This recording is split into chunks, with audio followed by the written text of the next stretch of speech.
Mungkin ada orang-orang yang membenci Islam, berfikir bahwasanya dengan menumpahkan darah kaum muslimin, maka kami akan meninggalkan masjid, kami akan goyah dan kami akan tinggalkan Al-Quran, atau bahkan kami akan ketakutan dengan ancaman-ancaman seperti ini.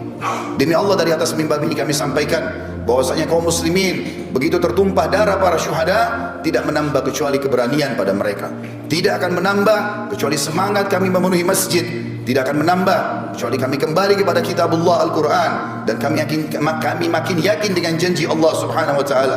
Saudaraku seiman, mungkin sebagian keluarga korban bersedih, bukan hanya sekitar di New Zealand. Beberapa waktu lalu kita lihat pembantaian umat Islam secara massal, dibakar di Myanmar, di Cina, berapa banyak korban di Palestina, dan sebelumnya Sarajevo dan beberapa wilayah-wilayah yang lain. Mungkin di mata sebagian keluarga mereka sedih, tapi di mata kami yang sudah memahami secara hukum syar'i, ini berita gembira. Allah subhanahu wa ta'ala memilih para syuhada. Selalu dalam sejarah, kata para ulama, peperangan jihad yang benar sesuai dengan Al-Quran dan Sunnah, dari zaman Nabi alaihissalatu wassalam, perang Badar, perang Uhud, Fathi Makkah, Hunain, dan peperangan-peperangan yang lain, termasuk akhirnya adalah Tabuk sebelum meninggal Nabi alaihissalatu wassalam. Peperangan dipimpin oleh Khulafaur Rasyidin dan para khulafa yang datang setelahnya, sampai terakhir dinasti Utsmaniyah. Bahkan beberapa wilayah masih bergejolak seperti di Palestina, beberapa tempat yang lain. Semua itu jumlah syuhada jauh lebih sedikit daripada jumlah yang hidup.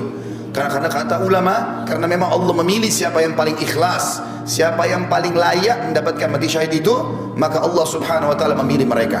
Seakan-akan pedang, tombak, anak panah, dan peluru memilih siapa yang akan mendapatkan syahadah itu. Di perang Uhud, di perang Badar hanya 60 syuhada dari 314 orang. Di perang Uhud hanya 70 syuhada dari 700 orang, kurang lebih 10% saja, dan seterusnya. Semua peperangan dalam Islam umumnya syuhada lebih sedikit.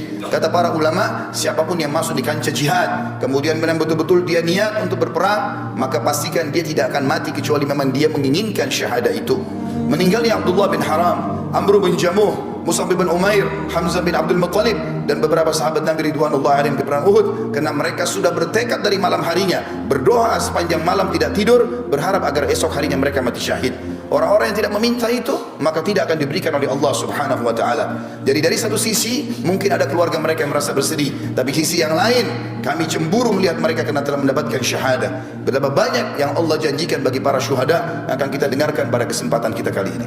Namun sebelumnya teman-teman sekalian, kita akan membaca firman Allah subhanahu wa ta'ala yang kekal ditilawahkan oleh orang beriman sampai hari kiamat dalam surah Al-Imran ayat 133, dimulai dari situ sampai ayat 150. A'udzubillahi minasyaitonir rajim. Wasari'u ila maghfiratin min rabbikum wa jannatin arduha as-samawati wal ard uiddat lil muttaqin. Dan berlomba-lombalah kalian menuju kepada ampunan Tuhan kalian. Kalau punya dosa segera taubat sebelum datang ajal dan menyesal. Dan kejarlah surga yang luasnya seluas langit dan bumi, hanya disediakan untuk orang-orang yang bertakwa.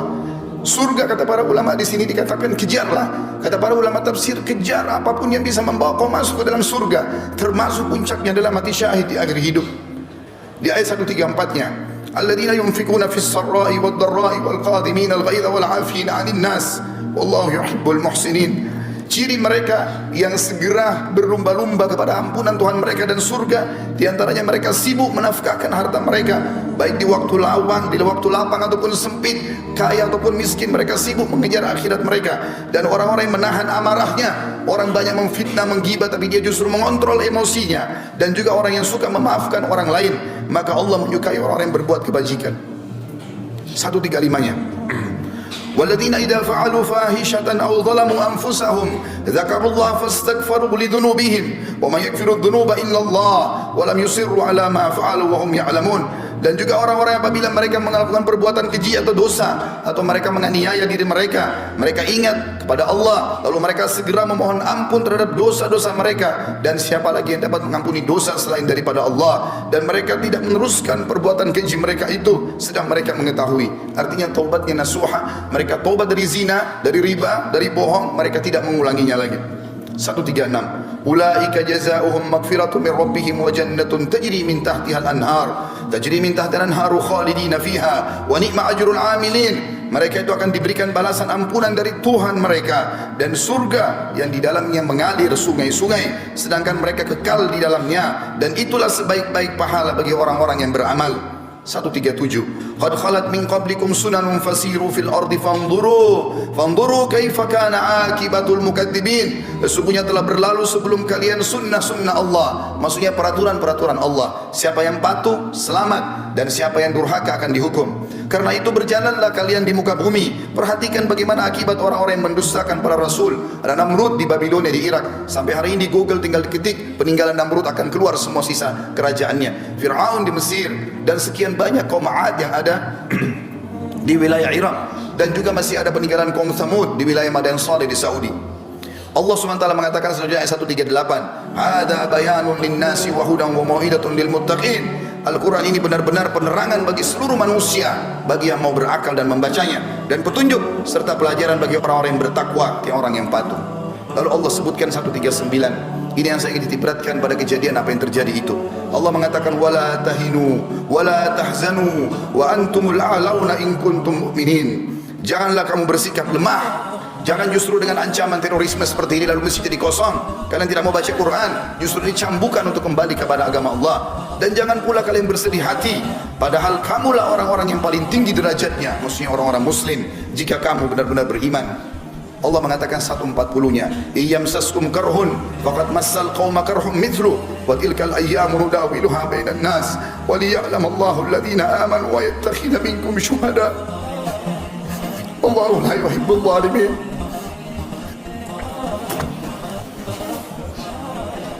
Yang tiga, seandainya di perang Uhud, ayat ini turun pada perang Uhud.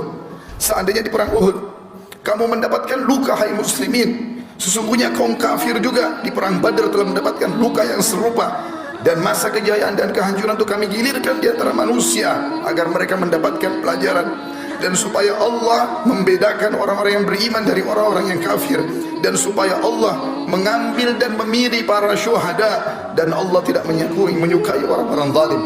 Kata ulama tafsir, khusus ayat 140 ini berarti orang-orang yang mati syahid Allah pilih secara khusus karena ikhlas niat mereka. 141-nya waliyumahhisallahu alladhina amanu wa yamhaqal kafirin, dan agar Allah membersihkan orang-orang yang beriman dari dosa mereka. Semua kejadian yang menimpa orang muslim apapun sifatnya akan jadi pembersihan dosa mereka, dan Allah akan membinasakan orang-orang kafir. 142 Am hasibtum an tadkhulul jannata wa lamma ya'lamillahu alladhina jahadu minkum wa ya'lamus sabirin. Apakah kalian mengira kalian akan bisa masuk surga padahal belum nyata bagi Allah orang-orang yang berjihad di antara kalian, dan belum nyata orang-orang yang sabar. Artinya Allah akan menguji siapa yang paling ikhlas, yang siap untuk membela agama Allah, maka Allah akan pilih mereka. 143-nya walaqad tamannawna walaqad kuntum tamannawna al-mauta min qabli an talqaw faqad ra'aytumuhu wa antum tanzurun. Sesungguhnya kalian mengharap mati syahid sebelum kalian menghadapinya, sekarang sungguh kalian telah melihatnya dan kalian menyaksikannya. Kata para ulama tafsir, pada saat Nabi SAW dan para sahabat pulang dari perang Badar, maka seluruh orang-orang yang selamat dari Badar bercerita bagaimana malaikat hadir di perang Badar, bagaimana para syuhada tersenyum, bau badan mereka mengeluarkan bau yang sangat wangi pada saat mereka meninggal. Maka sahabat-sahabat yang di Madinah penasaran, dan pada saat terjadi perang Uhud, perang Badar tahun 2 Hijriah, perang Uhud tahun 3 Hijriah, mereka semangat sambil mengatakan, "Ya Rasulullah, kami pun ingin mati syahid." Pada saat terjadi perang Uhud, Allah Subhanahu wa taala menguji mereka. Di awal peperangan mereka menang, di tengah-tengahnya mereka dikalahkan. Walaupun setelahnya di perang Hamrat Asad mereka memenangkan peperangan dengan izin Allah Subhanahu wa taala. Pada saat itu banyak kesempatan untuk mati syahid. Orang-orang kafir tinggal menusuk orang-orang muslim, bahkan memutilasi mereka. Allah mengatakan, "Bukankah dulu kalian mengharapkan mati syahid? Sekarang depan mata. Kenapa kalian tidak buktikan itu?" Lalu Allah mengingatkan 144-nya, tidak ada keraguan bagi seorang muslim apa yang dijanjikan oleh Allah dan Rasulnya. "Wa ma Muhammadun illa rasulun qad khalat min qablihi rusul afa in mata aw qutila qalabtum ala aqabikum wa may yanqalib ala aqibihi falan yadurrallaha syai'a wa sayajidullahu syakirin." Muhammad itu tidak lain hanyalah seorang utusan Allah. Sungguh telah berlalu sebelumnya beberapa orang utusan. Apakah jika dia wafat dan dibunuh kamu murtad dan kembali ke agama lain atau ke belakang, murtad dari agama Islam? Barang siapa yang berbalik ke belakang murtad, maka ia tidak dapat mendatangkan mudarat kepada Allah sedikit pun, dan Allah akan memberi balasan kepada orang-orang yang bersyukur.